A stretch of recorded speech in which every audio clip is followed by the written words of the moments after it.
Hi കൂട്ടുകാരെ, പുതിയൊരു വീഡിയോയിലേക്ക് എല്ലാവർക്കും സ്വാഗതം. അങ്ങനെ വസുന്ധരയെ കൊണ്ട് തന്നെ ഇനി തിരികെ വിളിപ്പിക്കുന്ന കിടുക്കൻ സീനാണ് കേട്ടോ ഇനി നമുക്ക് മുന്നിൽ കാണാനിരിക്കുന്നത്. വസുന്ധര തന്നെ ഗൗതമിനെയും നിധിയെയും അവരുടെ വീട്ടിലോട്ട് തിരികെ വിളിക്കുകയാണ് കേട്ടോ. അപ്പോൾ അതിനെക്കുറിച്ചുള്ള റിവ്യൂ ആണ് കേട്ടോ പറയുന്നത്. അങ്ങനെ വസുന്ധരയെ ബ്ലാക്ക്മെയിൽ ചെയ്യുന്ന ആ ഒരു സീനാണ് കേട്ടോ ഇനി നമുക്ക് മുന്നിൽ ഇന്നും നാളെയും എപ്പിസോഡിൽ കാണാനിരിക്കുന്നത്. വസുന്ധരയെ ഒരു ട്രാപ്പിലാക്കുന്നുണ്ട്. നിധിയും ഗൗതമും കൂടി ഒരു പദ്ധതി പ്ലാൻ ചെയ്യുന്നുണ്ട് കേട്ടോ. അതിൻ്റെ കുറച്ച് റിവ്യൂ ഇതിൻ്റെ തൊട്ട് താഴെയുള്ള വീഡിയോയിൽ ഇട്ടിട്ടുണ്ട് കേട്ടോ. അങ്ങനെ വസുന്ധരയുടെ പണം തട്ടിയെടുക്കുകയാണ് ഗൗതമും നിധിയും കൂടി. പക്ഷെ അത് വസുന്ധരയ്ക്ക് അറിയില്ല. അപ്പുറത്താണെങ്കിൽ ശിവാനി പണം തട്ടാൻ ശ്രമിക്കുന്നുണ്ട്. പക്ഷേ ശിവാനിയുടെ ഗുണ്ടകൾ അത് തട്ടിപ്പോകുമ്പോഴാണ് ഇവിടെ ഗൗതം അത് തട്ടിയെടുക്കുന്നത് കേട്ടോ. പിന്നീട് വസുന്ധര ഒരു കൊലപാതകമൊക്കെ ചെയ്യുന്നുണ്ട്. അപ്പോൾ ആരെയാണ് വസുന്ധര കൊലപാതകം ചെയ്തതെന്ന് അടുത്ത വീഡിയോയിൽ പറയാം കേട്ടോ. അങ്ങനെ വസുന്ധരയെ കാണണമെന്ന് നിധി ആവശ്യപ്പെടുകയാണ്.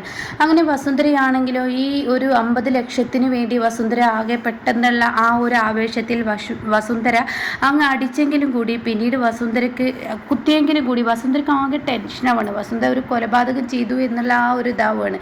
അങ്ങനെ വസുന്ധര മൊത്തത്തിൽ പേടിച്ച് വിറച്ച് നിൽക്കുമ്പോഴാണ് നിധിയുടെ ഫോൺ കോൾ വരുന്നത് കേട്ടോ. നിങ്ങളെ എനിക്കൊന്ന് കാണണമെന്ന് പറയണേ. അത് കേൾക്കുന്നതിനോട് കൂടി വസുന്ധര, എന്താടി നീ എന്നെ കാണണമെന്ന് ആവശ്യപ്പെടുന്നത്? നിൻ്റെ മുന്നിലോട്ട് എനിക്ക് വരുന്നത് തന്നെ ദേഷ്യമാണ്. നിൻ്റെ സൗണ്ട് കേൾക്കുന്നത് തന്നെ എനിക്ക് അറപ്പാണ്.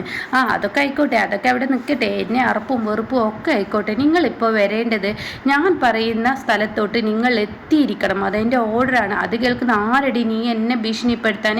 നിൻ്റെ ഓർഡറുകൾ സ്വീകരിക്കില്ലെന്നല്ല എൻ്റെ പണി. എനിക്ക് എൻ്റേതായ പണികളുണ്ട്, പൊടി എന്ന് പറയുമ്പോൾ ഉടൻ തന്നെ വസുന്ധരയോട് നിധി പറയണം, ശരി നിങ്ങളിപ്പോൾ ചോരക്കറ കയ്യിൽ നിന്നും പറ്റി അത് കയ്യിലെ ആ മണം വിടാതെ നിൽക്കുന്ന ആ ഒരു സമയത്ത് നിങ്ങളെ രക്ഷിക്കാൻ ഞാനേ ഉണ്ടാവത്തുള്ളൂ. അത് കേൾക്കുന്നതിനോട് കൂടി വസുന്ധര എന്ത് അല്ല, നിങ്ങൾ 7 വർഷം എന്നെ ഇല്ലാത്ത ഗർഭത്തിൻ്റെ പേരിൽ 7 വർഷം എനിക്ക് കഠിനത്തടവ് മേടിച്ചു തരാൻ ശ്രമിച്ച ആളല്ലേ.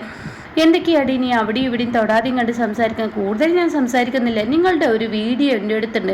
ആ വീഡിയോ പുറത്ത് പോയി കഴിഞ്ഞാൽ പിന്നെ നിങ്ങൾക്ക് 7 വർഷത്തെ തടവൊന്നല്ലേക്കും, നിങ്ങളെ തൂക്കിക്കൊല്ലാനായിരിക്കും വിധിക്കുക എന്ന് പറയാൻ കേട്ടോ. ഇത് കേൾക്കുന്ന വസുന്ധരക്ക് ആകെ പേടിയാവുന്നത് സത്യമാണല്ലോ എന്നുള്ള പേടി വസുന്ധരയുടെ ഉള്ളിലുണ്ട് കേട്ടോ. അങ്ങനെ വസുന്ധര എന്ത് ചെയ്യുന്നു?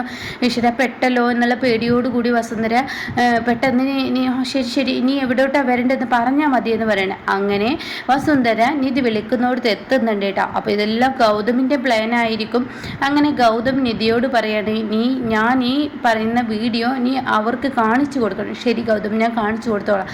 എന്നിട്ട് എൻ്റെ പാറുവിനോട് കാണിച്ചതിനുള്ള ശിക്ഷയൊക്കെ നീ കൊടുത്ത് എൻ്റെ പാറുവിനെ മാപ്പ് പറഞ്ഞും നീ ആ വീട്ടിലോട്ട് തിരികെ എത്തണമെന്ന് പറയാനായിട്ടാ. അങ്ങനെ വസുന്ധര ആ ഒരു വീഡിയോ വസുന്ധരയ്ക്ക് കാണിച്ചു കൊടുക്കാൻ. അങ്ങനെ വസുന്ധര എത്തുകയാണ്. വസുന്ധരയ്ക്ക് ആ വീഡിയോ കാണിച്ചു കൊടുക്കുമ്പോൾ വസുന്ധര പോലും പേടിച്ച് പോവുകയാണ്. താൻ ഒരിക്കലും അത് പുറത്ത് പറയാൻ ഇഷ്ടപ്പെടാത്ത ആ ഒരു വീഡിയോ ആയിരുന്നല്ലോ. അത് കാണിച്ചു കൊടുക്കുമ്പോൾ വസുന്ധര ഇങ്ങനെ അതിനിടയ്ക്ക് കുറേ സീനുകൾ ഉണ്ട് കേട്ടോ. അപ്പോൾ അതിനെക്കുറിച്ചും വേറൊരു റിവ്യൂ പറയാം കേട്ടോ. പറയുകയാണെങ്കിൽ ഒത്തിരി ഓവർ ലെങ്തായി പോകും വീഡിയോ, അതുകൊണ്ടാണ് കേട്ടോ. അങ്ങനെ വസുന്ധരയ്ക്ക് ആ വീഡിയോ കാണിച്ചു കൊടുക്കുമ്പോൾ വസുന്ധര പറയുന്നുണ്ട്, ഞാൻ ഇനി എന്താ ചെയ്യേണ്ടത്, ഞാൻ പറയുന്നത് പോലെ നിങ്ങൾ ചെയ്യണമെന്ന് പറയണേ. ആദ്യം പാറുവിനോട് മാപ്പ് പറയാനൊക്കെ പറയുന്നുണ്ട്. അങ്ങനെ പിന്നീട് വസുന്ധരയെ തലങ്ങും വിലങ്ങും ഇട്ട് അടിക്കുന്ന ആ സീനും ഉണ്ട് കേട്ടോ. അതൊക്കെ കണ്ട് ഗൗതം ഇങ്ങനെ ആവേശത്തിൽ, നിധി നീയാണ് പെണ്ണ്, ഇങ്ങനെ തന്നെ വേണം. എൻ്റെ അമ്മ എന്നെ സ്വന്തം പെറ്റമ്മയെ പോലെ എന്നെ നോക്കി എൻ്റെ അമ്മയെ അവർ കൈവച്ചിട്ടുണ്ടെങ്കിൽ എൻ്റെ അമ്മയുടെ നെറ്റിയിൽ നിന്ന് ചോര വീണിട്ടുണ്ടെങ്കിൽ അവർക്ക് ഈ ശിക്ഷ തന്നെ വേണം. കാര്യമൊക്കെ അവരെ ഞാൻ അമ്മ എന്ന് ചെറുപ്പത്തിൽ വിളിച്ചതാണെങ്കിലും കൂടി നീ ചെയ്തത് ശരി തന്നെ എന്ന് ഗൗതം പറയാണ് കേട്ടോ. അങ്ങനെ വസുന്ധര വീട്ടിലെത്താണ്. വസുന്ധര വീട്ടിലെത്തുമ്പോൾ വസുന്ധരക്കാണെങ്കിലോ മൊത്തത്തിൽ ഒരു പരവേശമാണ്, പേടിയാണ്, പരിഭ്രാന്തിയാണ്. അങ്ങനെ വസുന്ധര കിടന്നിങ്ങനെ നെട്ടോട്ടം ഓടുന്നത് കാണുമ്പോൾ പ്രണവ് ചോദിക്കുന്നുണ്ട്, എന്താ നിങ്ങൾ ഈ കിടന്ന് കാട്ടിക്കൂട്ടത്, മാപ്പ് എന്നൊക്കെ പറഞ്ഞിട്ട് അങ്ങനെയൊക്കെയുള്ള ഒരു സീനും വരുന്നുണ്ട് കേട്ടോ.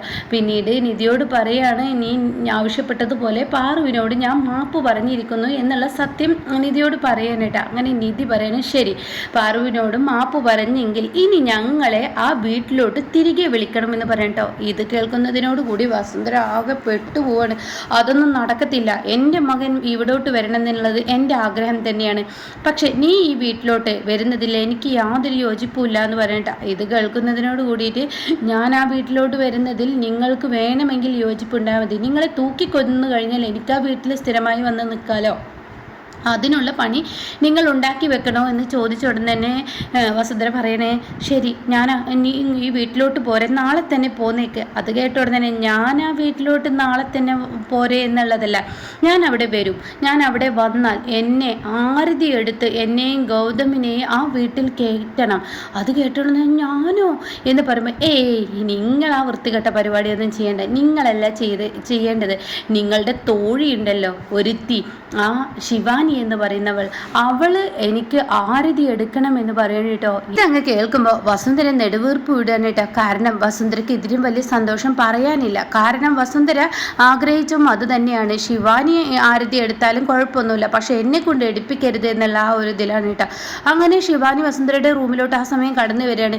എൻ്റെ വസുന്ധര ആൻറ്റി, നിങ്ങൾ എനിക്ക് ജോലി തന്നു, അവിടെ എനിക്കൊരു സ്ഥാനം തന്നു, അവിടുത്തെ പണമിടപാടുകൾ കൈകാര്യം ചെയ്യാനുള്ള എല്ലാ കാര്യങ്ങളും നിങ്ങൾ എനിക്ക് തന്നു, ഈ വീട്ടിലോട്ട് കയറാനുള്ള ഒരു ഇത് തന്നു. പക്ഷേ നിങ്ങളുടെ ഇപ്പോഴത്തെ പെരുമാറ്റം ഉണ്ടല്ലോ, അത് എനിക്ക് എന്തോ ഗൗതമിനും നിധിക്കും അടിമയാവുന്നത് പോലെ. ഗൗതം വസുന്ധരാൻറ്റി പറയുന്നത് പോലെ വസുന്ധരാൻറ്റിയുടെ മകനാണെന്ന് പറയാം, പക്ഷെ അവളെ വസുന്ധരാൻറ്റിക്ക് ഇഷ്ടമല്ലല്ലോ. ഇപ്പം എന്താ വസുന്ധരാൻറ്റി അവളെയും പേടിക്കുന്നത് എന്നൊക്കെ ഇങ്ങനെ ചോദിക്കുന്നുണ്ട് കേട്ടോ. ആ സമയം വസുന്ധരയാണെങ്കിലോ, നീ ഒന്ന് മിണ്ടാതിരിക്കേ.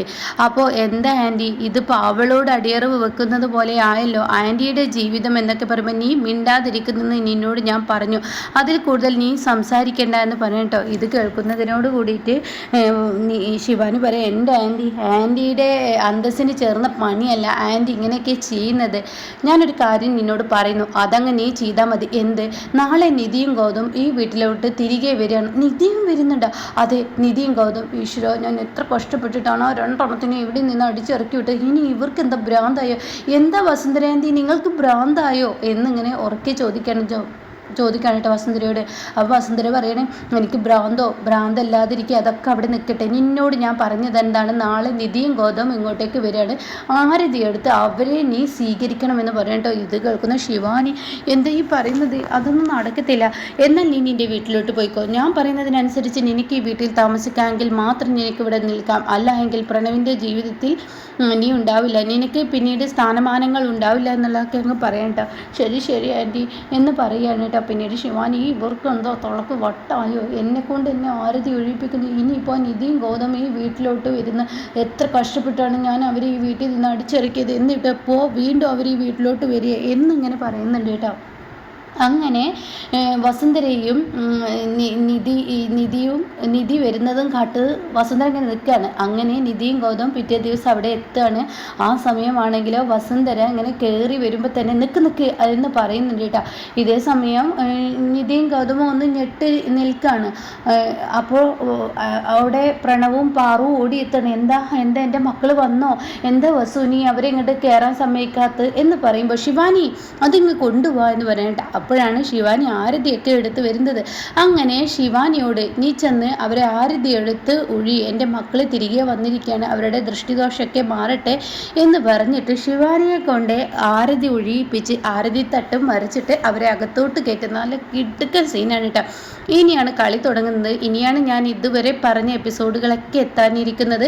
ഇത് കഴിഞ്ഞാൽ ഗൗതം ആ വീട്ടിൽ കയറും. പിന്നീട് ശിവാനിയുടെ ഗർഭം അത് പൊളിഗർഭമാണെന്നും ശിവാനിക്ക് വയറ്റിൽ ഒരു കുഞ്ഞു പോലും ഇല്ലെന്നും നിധിയും ഗൗതമും കൂടി തെളിയിച്ച് പ്രണവിൻ്റെ മുന്നിൽ കാണിച്ചു കൊടുക്കുന്നുണ്ട് കേട്ടോ. അതോടുകൂടി ഇവരുടെ ജീവിതത്തിൽ നിന്നും പ്രണവിൻ്റെ ജീവിതത്തിൽ നിന്നും ഈശ്വരമംഗലത്തിൽ നിന്നും ഇനി ശിവാനിയെ അടിച്ചിറക്കുന്ന ആ ഒരു സീനുകളൊക്കെയാണ് കേട്ടോ ഇനി നമുക്ക് മുന്നിൽ കാണാനിരിക്കുന്നത്.